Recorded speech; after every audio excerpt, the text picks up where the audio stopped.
ফোনের খারাপ হয়ে যাওয়া চার্জার ফেলে দিচ্ছেন, রুটি করার তাওয়া কালো হয়ে গেছে, একদম না ঘষে কিভাবে সহজে পরিষ্কার করবেন ভাবছেন তো? নেল পলিশ সুতোর গুলিতে কেন লাগাবেন? তো প্রত্যেক দিনের মতো আজকে অসাধারণ কয়েকটি আইডিয়া শেয়ার করব, যেগুলো আমাদের প্রত্যেক দিনের সংসারের কাজকে অনেক বেশি সহজ করবে।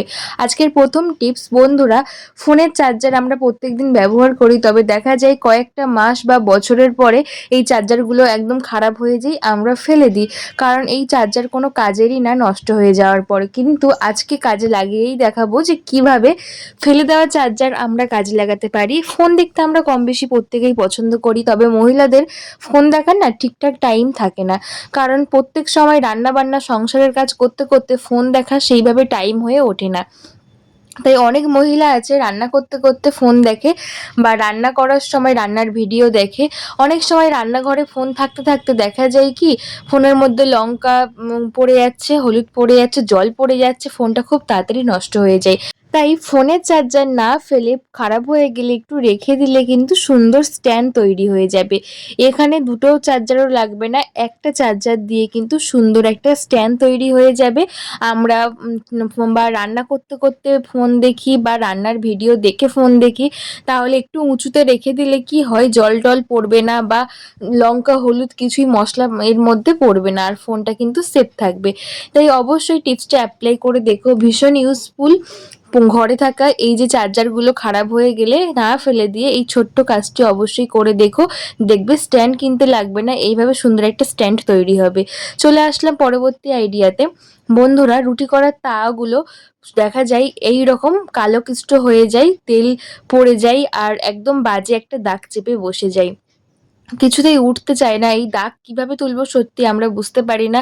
আর যারা বাইরে ঘাটে কাজ করে তাদের হাতে এত সময়ও থাকে না যে ঘষে ঘষে অনেকক্ষণ ধরে এই দাগগুলো তোলার। তো এইভাবে থাকতে থাকতে দেখা যায় কি, এর মধ্যে প্রচুর পরিমাণে দাগ হয়ে কালো হয়ে যায়। তো দেখতেই পাচ্ছ এখানে নিয়েছি কোলগেট পেস্ট, আর নিয়ে নিলাম একটুখানি ভিনিগার, একটুখানি বেকিং সোডা। কোনো কারণে আমার ক্যামেরা বন্ধ হয়ে গেছিলো, তাই কিন্তু ভিডিওটা ওঠেনি। এই তিনটে জিনিস দিয়ে একটুখানি হাত দিয়ে পুরো চাটুর মধ্যে আমি দিয়ে দিলাম। তারপরে একটুখানি ছাই, যে উনুনে রান্না করলে যে ছাই, সেই ছাই দিলাম। আর নিয়ে নেব একটুখানি সাবান, বাসন মাজার সাবান দিয়ে স্কচব্রাইট দিয়ে একটুখানি ঘষলেই কিন্তু পরিষ্কার হয়ে যায়। ভিনিগার, বেকিং সোডা আর একটুখানি কোলগেট পেস্ট, কারণ প্রত্যেকটা কিন্তু ক্লিন করতে খুব ভালো সাহায্য করে। কড়া যদি দাগকে খুব সহজে তুলে দেয়, তাই বেশি ঘষতে হবে না। একবার ঘষার পরে তোমাদেরকে দেখিয়ে দিচ্ছি যে কতটা সুন্দর পরিষ্কার হচ্ছে, দেখো। একদম কিন্তু একবার দুবার ঘষার পরেই পরিষ্কার হয়ে যাবে, বেশিক্ষণ অনেকক্ষণ ধরে ঘষে ঘষে সময় নষ্ট করতেও হবে না।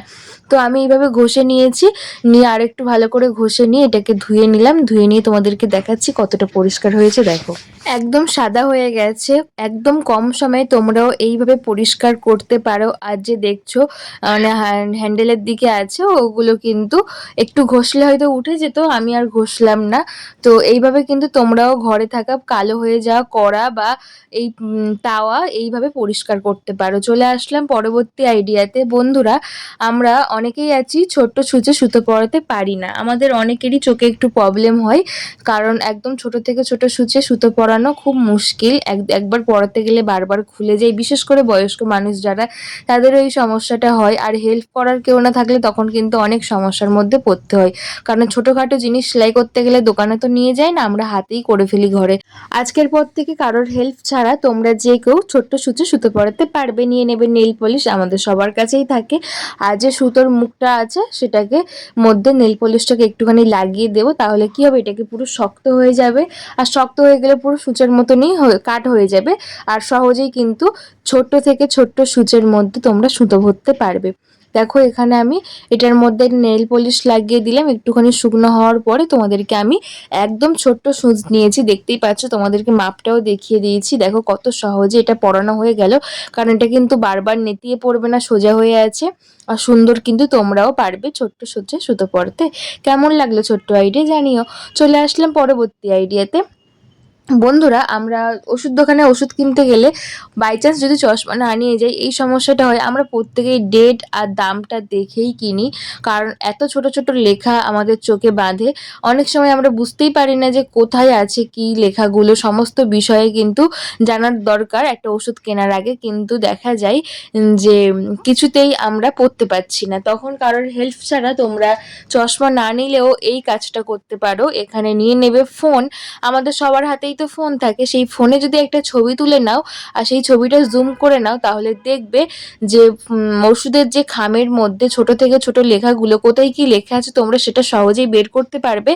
আর এইভাবে কিন্তু তোমরা পড়তেও পারবে যে কি কি লেখা আছে, আর দাম, ডেট সবকিছুই দেখতে পারবে। দেখো মানে ওষুধের খামটা কত ছোট লেখা, আর আমি ফোনে যেই তুললাম তখন কিন্তু জুম করে আমি দেখে নিচ্ছি।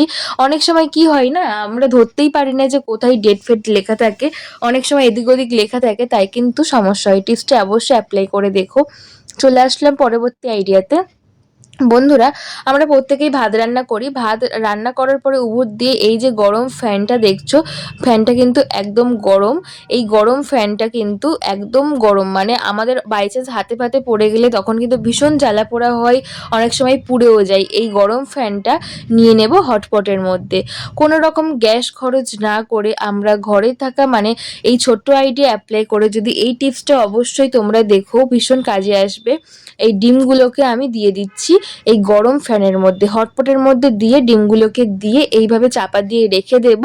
মানে একটু টাইম লাগবে, তবে দেখবে গ্যাস খরচ করা ছাড়াই তোমরা ডিম সিদ্ধ করতে পারবে এই গরম ফ্যান দিয়ে।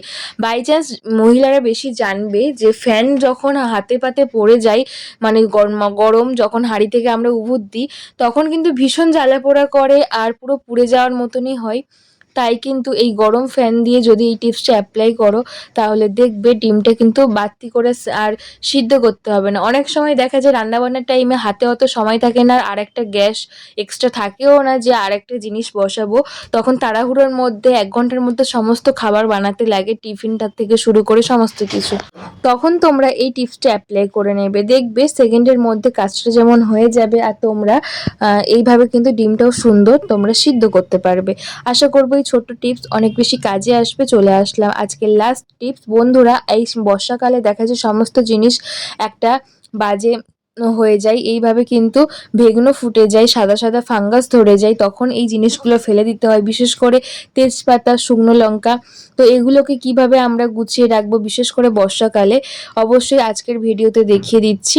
বন্ধুরা, আজকের ভিডিও কে কোন জায়গা থেকে দেখছো একটা কমেন্ট করে বলে, তোমাদের একটা কমেন্ট আমাকে অনেক বেশি মোটিভেট করে নতুন নতুন ভিডিও বানানোর জন্য। আর আজকের ভিডিওতে তোমরা যদি নতুন বন্ধু হয়ে থাকো, আমার ভিডিও একটু উপকারী বলে মনে হলে, ভালো লাগলে অবশ্যই একটা সাবস্ক্রাইব করে পাশে থাকা বেল আইকনটা প্রেস করে দিও, যাতে নতুন নতুন ভিডিও আসলে সবার আগে তোমাদের কাছে পৌঁছে আর তোমরা ভীষণ ভীষণ উপকৃত হও। দেখো, এই তেজপাতা, শুকনো লঙ্কা যখন অনেক ঘরে থাকবে, এইরকম ফাঙ্গাস ধরে যাবে, তখন একটা তাওয়া একটু গরম করে নিয়ে সেই তাওয়ার মধ্যে রেখে দেবে, তাহলে ফাঙ্গাস যে ধরেছিল সেটা কিন্তু চলে যাবে, স্যাঁতস্যাঁতে যে ভাব ছিল সেটাও চলে যাবে। তোমরা একইভাবে লবণও যদি ভিজে যায় এইরকমভাবে দিতে পারো, কিন্তু তাওয়াটাকে অবশ্যই বন্ধ করে রাখতে হবে। ভালো লাগলে আজকের প্রত্যেকটা ভিডিও লাইক, কমেন্ট, শেয়ার করে বন্ধুদের কাছে শেয়ার করে দিও।